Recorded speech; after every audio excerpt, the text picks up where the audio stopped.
Seorang pria tiba-tiba menyadari saat pergi makan di restoran. Seorang pelaku kekerasan dalam rumah tangga sedang menganiaya istrinya. Apa yang sedang kau lihat? Saya sedang berbicara denganmu, bodoh. Mendengar provokasi pria itu, Jack tidak marah. Dia hanya berdiri di sana dengan bingung. Pelaku kekerasan dalam rumah tangga itu tertekan oleh wibawanya dan mulai meminta maaf. Dengar, bro, saya hanya sedang tidak mood hari ini. Tidak akan ada kesempatan kedua. Mendengar kata-kata itu, Jack merasa puas dan masuk ke restoran. Tapi belum sempat mencicipi makanan penutup kesukaannya. Tiba-tiba terdengar suara sirene polisi dari luar jendela. Dua mobil polisi secara bersamaan berhenti di depan restoran. Jack melirik kedua orang lanjut usia yang sedang makan di meja di depannya. Lalu melihat anak-anak yang bermain dan bercanda di bar. Dia baru menyadari bahwa polisi datang untuk menemuinya. Jadi dia mengeluarkan selembar uang dan meletakkannya di meja untuk membayar. Kemudian dia membuka kedua tangannya dan menunggu polisi datang dengan tenang. Menghadapi pria yang memiliki leher dan kepala seukuran sama ini, para petugas polisi tak kuasa menahan rasa panik. Tapi untungnya Jack tidak melawan. Dia mengikuti petugas polisi kembali ke kantor polisi tanpa mengucapkan sepatah kata pun. Sampai saat pendaftaran, dia juga tidak mengucapkan satu kata pun. Dan para polisi menggeledah seluruh tubuhnya. Yang ditemukan hanyalah $212 dan sebuah medali Prancis dari masa Perang Dunia II. Saat itu, tiba-tiba seorang detektif keluar dari kantor. Dia membawa Jack ke ruang rapat untuk diinterogasi secara terpisah. Saat itulah, Jack baru mengetahui alasan dia ditangkap. Pada pukul 12 malam terjadi sebuah pembunuhan di samping jalan tol lokal. Korban ditembak di bagian belakang kepala dengan 2 peluru 9 mm 95 grain dari jarak dekat. Pelaku tidak hanya membersihkan sisa-sisa peluru di lokasi kejadian. Bahkan setelah mati, dia juga dipukuli. Sampai akhirnya merasa puas, dia menekan dengan kardus yang dipotong-potong. Namun pagi ini, sebuah bus yang seharusnya langsung menuju kota kecil, justru berhenti di dekat tempat pembuangan mayat. Orang yang turun adalah Jack, yang baru pertama kali datang ke kota kecil ini. Maka polisi yang mengintai segera menangkapnya. Mendengar ini, Jack yang awalnya diam tiba-tiba menjadi banyak bicara. Ada 3 orang yang terlibat dalam kasus ini. Orang yang menembak sangat memahami senjata api. Peluru kaliber kecil 9 mm 95 grain. Itu adalah senjata api subsonik. Dia dengan cerdas menggunakan penyengat suara dan mengambil pelurunya. Ini pasti bukan perbuatan pemula, karena mereka sangat efisien dan diam saat membunuh. Dari kesimpulan Jack, orang pertama tidak hanya menggunakan senjata api dengan efisien, bahkan tahu untuk mengambil peluru yang tersisa setelahnya. Sedangkan orang kedua adalah pasien dengan penyakit mental, karena hanya penyimpangan seperti ini yang akan memukul mayat setelah mati.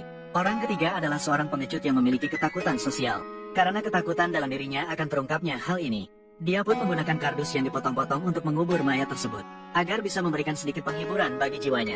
Meskipun petugas polisi juga menganggap kemampuan penalaran Jack sangat kuat, namun ini tidak menjelaskan mengapa dia berada di lokasi kejadian pada hari itu. Kebetulan muncul di dekat tempat pembuangan mayat, dan di dalam sepatu korban terdapat selembar kertas yang bertuliskan nomor telepon. Sebelum polisi menyelidiki kepemilikan nomor tersebut dengan jelas, Jack hanya bisa berlutut dan ditahan di kantor polisi untuk sementara waktu. Namun yang tidak terduga adalah, polisi sudah menemukan pemilik nomor tersebut sejak awal. Dia adalah seorang bankir muda bernama Paul. Namun saat polisi menemukannya untuk melakukan penyelidikan, Paul melihat sebuah mobil hitam di depan pintu rumahnya, terparkir di depan rumahnya. Ekspresinya tiba-tiba menjadi sangat panik. Tanpa menunggu detektif menyelesaikan kalimatnya, dia langsung mengakui bahwa dia adalah pembunuhnya. Aku berhasil. Aku membunuhnya. Pembunuhnya adalah saya. Pada saat itu, detektif jelas menyadari bahwa Paul sedang berbohong. Namun, untuk memverifikasi dugaannya, dia tetap bersiap untuk menjebak. Jadi, kamu pikir saya akan percaya? Kamu yang tidak memiliki catatan kriminal sama sekali, akan membunuh seseorang tanpa alasan, menggunakan senapan ganda untuk meledakkan kepala orang itu, lalu membakar tubuhnya hingga habis. Ya, itu saya yang melakukannya. Di samping, petugas polisi Ross mendengar kata-kata ini dan juga memahami segalanya. Pria ini jelas-jelas dijadikan kambing hitam oleh seseorang. Namun, karena prosedur, mereka hanya bisa membawa Paul kembali ke kantor polisi dan membebaskan Jack yang telah ditahan tanpa alasan selama beberapa hari.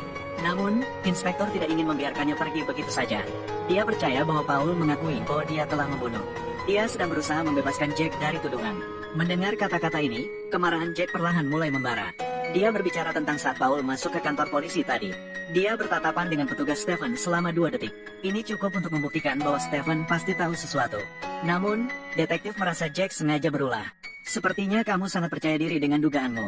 Benar, seperti saya yakin bahwa kamu belajar di Harvard. Baru-baru ini bercerai dan baru saja berhenti merokok. Dari penampilanmu, terlihat bahwa kamu mendapatkan pendidikan yang baik. Tapi kamu bekerja di tempat yang tidak ada orangnya ini. Kamu terlihat tidak cocok dengan orang-orang di sekitarmu. Kamu terlihat berusia awal 40-an. Sudah hampir 20 tahun bekerja di kepolisian Boston. Tidak hanya mendapatkan pensiun penuh, bahkan bisa membeli jas mahal. Tapi cara berpakaianmu sangat ketinggalan zaman. Ini menunjukkan bahwa tidak ada wanita yang membimbingmu dalam berpakaian. Entah itu duda atau baru saja bercerai. Kemungkinan bercerai lebih besar karena kamu masih mengenakan cincin. Jack awalnya berpikir kata-katanya bisa meyakinkan detektif. Tapi dia tidak menyangka bahwa lawan bicaranya ternyata sangat cemburu. Dia bahkan memaksa Jack untuk berhadapan langsung dengan Stephen. Hingga saat itu, semua orang baru tahu bahwa Stephen dan Paul adalah sepupu. Semalam mereka mengadakan makan malam keluarga di rumah hingga pukul 2 pagi. Pada saat kejadian, Paul sangat mabuk sehingga tidak mungkin membunuh. Namun, dia tanpa alasan mengaku sebagai pembunuh. Ini menunjukkan bahwa dia pasti tahu beberapa informasi terkait. Detektif percaya bahwa mengurungnya di penjara untuk sementara pasti akan memaksanya berbicara. Jadi, dia bersiap untuk mengirimnya ke penjara. Namun, tidak disangka Jack yang jelas-jelas membantu detektif. Justru dia juga dikirim masuk dengan alasan menyerang petugas polisi. Kedua orang ini baru pertama kali datang ke penjara ini. Petugas polisi yang bertugas ingin memberi mereka pelajaran. Dia menggunakan alasan pemeriksaan untuk meminta mereka melepas semua pakaian. Namun saat itu Jack berkata, "Tidak bisa. Jika kamu berpikir pemeriksaan ini tidak akan membuatmu terluka, coba saja." Melihat Jack yang memiliki leher dan kepala seukuran besar, petugas polisi hanya bisa mengalah dan membiarkannya. Namun kehidupan di penjara tidak lebih baik daripada di luar. Jack yang tinggi besar tentu tidak takut. Namun Paul hanyalah seorang yang lemah dan cerdas. Di penjara tidak ada wanita. Pria tampan seperti dia adalah barang langka di sini. Namun, baru saja dia selesai berbicara, beberapa pria besar mendekat. Yang memimpin meminta sepatu dari pria itu. Kemudian dia juga mengincar kacamata mahal di hidung pria itu. Melihat pria itu begitu kooperatif, si gemuk segera memastikan bahwa dia telah menaklukkan lawannya. Maka dia pun bersiap untuk memulai langkah terakhir. Namun, pada saat itu sepasang kaki kecil yang anggun tiba-tiba muncul. Pria kekar yang bertubuh kecil ini memutuskan untuk melindungi gadis di belakangnya. "Saya sarankan kamu dan teman-temanmu pergi sekarang. Jika tidak, nanti mereka akan mengangkat babi gemuk ini keluar. Sekarang saya akan menghitung sampai 3. Sayang, apakah kamu tahu dengan siapa kamu berbicara?"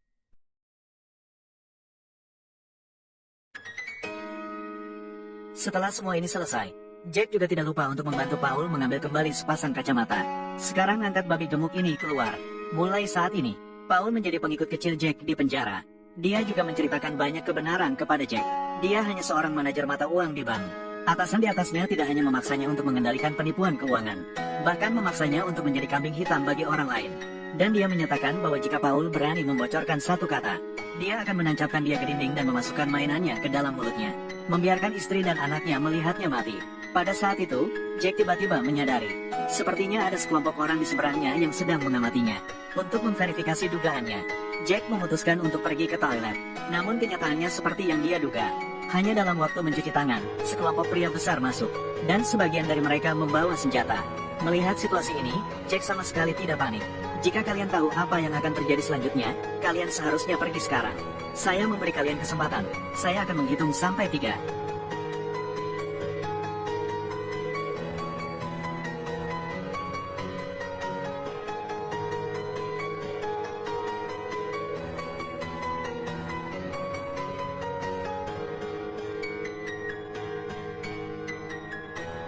Sampai petugas penjara menerima pemberitahuan dan tiba di sini.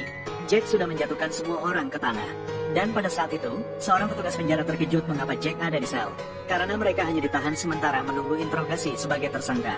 Penjara di atas adalah tempat yang seharusnya mereka tinggal. Siapapun yang bertanya, kalian harus bilang bahwa kalian selalu berada di ruangan ini. Setelah petugas penjara pergi, Jack tiba-tiba berbaring di tempat tidur dengan wajah penuh kenikmatan. Karena semua tekanan yang dialami beberapa hari ini akhirnya bisa diluapkan. Namun, di sampingnya, Paul merasa sangat cemas.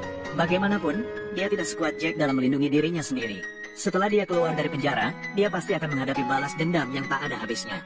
Saat ini, petugas polisi Ross di kantor polisi telah menyelidiki keadaan Jack. Dia terkejut menemukan bahwa Jack tidak hanya mendapatkan belasan medali. Bahkan setelah pensiun, dia telah menangani lebih dari 150 kasus. Dan semuanya dimenangkan. Mengapa bakat luar biasa seperti ini bisa muncul di kota Maghreb? Mengapa bakat luar biasa seperti ini bisa muncul di kota Maghreb? Mengapa bakat luar biasa seperti ini bisa berada di penjara? Saya tidak ingin menjadi orang yang mengirimnya ke penjara. Kemudian petugas polisi Ross menemukan alibi Jack. Dia berhasil mengeluarkannya dari sel. Setelah keluar dari penjara, Jack sebenarnya ingin segera meninggalkan kota. Namun setelah mendengar petugas polisi Ross ingin mengajaknya makan, Jack memutuskan untuk menunda keberangkatannya 2 hari. Untuk kencan mereka malam itu, Jack pergi ke salon untuk mencukur jenggotnya. Namun saat itu, tiba-tiba sebuah truk mewah muncul di luar. Jack segera menyadari bahwa orang itu datang untuknya. Hanya saja dia tidak menyangka bahwa pemuda kaya yang ada di depannya ternyata adalah anak konglomerat terbesar di daerah ini, Clay Industries. Dan tujuan kedatangannya ternyata hanya untuk memperingatkan Jack. Hati-hati, Mayor Richard. Jack juga tidak ingin membuat masalah di pinggir jalan. Jadi dia bersiap untuk pergi ke kantor polisi mencari Ross. Namun saat itu, petugas polisi Ross memberitahunya bahwa makan malam harus dibatalkan. Karena seseorang melaporkan dan ditemukan sebuah mayat. Lokasi pembuangan mayat berjarak kurang dari 40 meter dari kasus sebelumnya. Namun detektif yang mengurungnya di penjara percaya bahwa sejak Jack datang ke kota, serangkaian pembunuhan telah terjadi. Untuk memahami situasinya, detektif memaksa Jack untuk pergi bersamanya ke ruang jenazah untuk melakukan otopsi. Namun yang tidak dia duga adalah pemilik mayat ini ternyata adalah kakak Jack, Yu.